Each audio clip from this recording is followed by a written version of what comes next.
Good morning.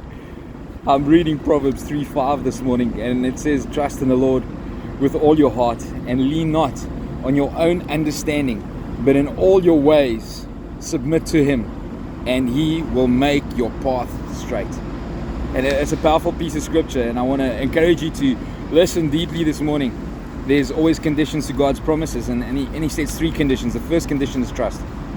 And it says, trust in Him with all of your heart. Don't leave a bit out. Don't doubt. Don't let the devil creep in and confuse you and take you sideways. He says everything, all the trust to Him.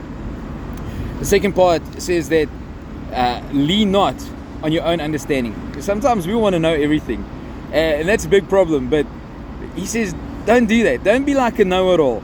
He says, just believe in me, trust in me, have faith that I have everything in charge and that I am in control. The last part is, it says, in all your ways submit to Him. So in everything I do, in how I deal with other people, and how I do my work, in how I speak to my wife, how I treat the people that serve me, it's how I'm obedient. He says, in everything I do, how I walk my dog, how I take care of him and feed him, as a reflection if I'm submitting to Him or not.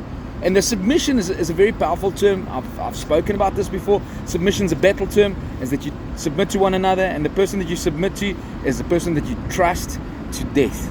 You will fight side by side, and you will not desert one another until death comes.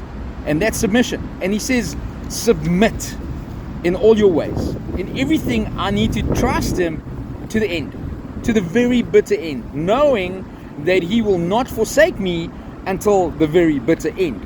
And that's the very important part, is that when we fulfill these three things, there's a promise.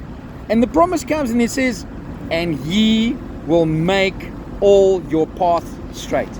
And that's a wonderful promise. That's very powerful. I don't know what hurdle, what rock, what challenge, what problem, what illness, disease, what is in front of you that is so challenging that you cannot overcome it. He says, when you fulfill these three things, just these three things, and consistently and committedly, not just once off, spit in a bucket and it's done. It is consistently and committedly from now until the end. If you submit to those three things, He says He will make all of your paths straight. And I pray that God will make your path straight this morning. I pray for a breakthrough in your life. I pray that Jesus will reveal Himself alive to you today, and that you will see that He is in charge of everything. That He's got all your life, all your walk, all your talk in control, and that you can sit back and allow Him to be God. I pray that you will be blessed today, and I want to encourage you, stay strong in faith, remain in Jesus.